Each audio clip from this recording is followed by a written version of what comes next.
I run a company that helps people stop smoking using digital products and app, fundamentally. So what we're trying to do with data is to make that process more effective.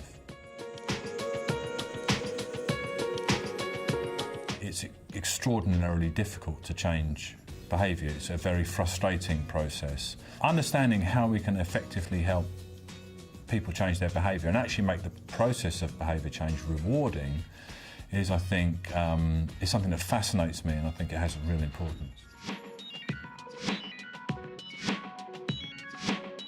Behaviour change at the moment is often a one-size-fits-all approach. I mean, it's not if you go to a counsellor, if you go and sit down in front of somebody, they will walk you through something that's very personal, something that's very tailored to you.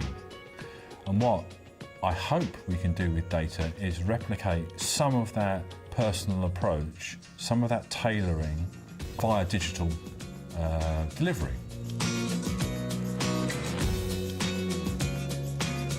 One of the things that we're trying to do here is predict behaviour. We're trying to estimate what people will do in the future from what they've done in the past, what groups of other people typically have done in the past.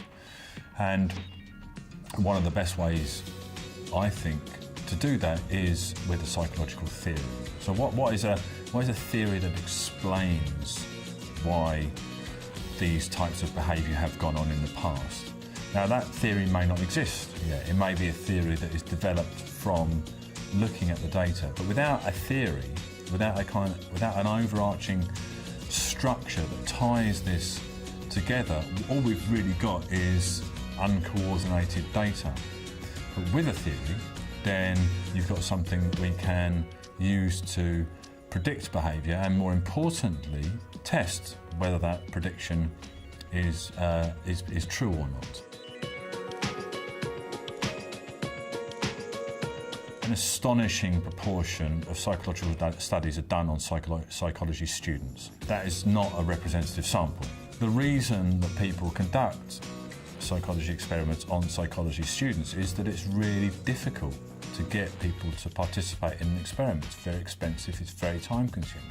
Digital and apps can solve that. So apps are used by a very representative section of society, certainly in the West. They are used repeatedly. They're used by different people of different cultures, different languages, and therefore the data that we get back from apps has the potential to allow us to make some really important understandings about human behaviour and how it can be changed.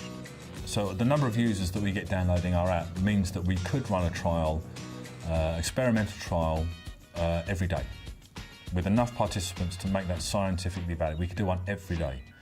Recruiting the number of participants in any other way would take months. The pace of understanding could increase at a really rapid rate if we collect the right data and if we understand it.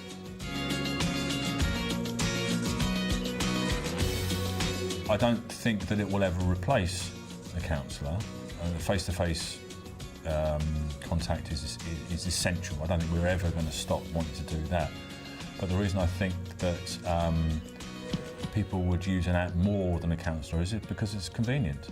Technology should, to me, work with people, not replace people.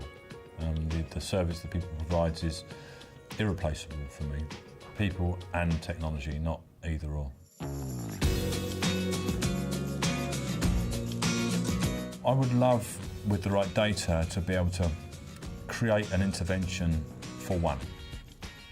So an intervention that actually nobody else would ever get is specifically tailored to their needs, their interests, their challenges at any particular moment in time. It's where digital technology could take us with data if we are able to really understand what is in the data and make it useful for people.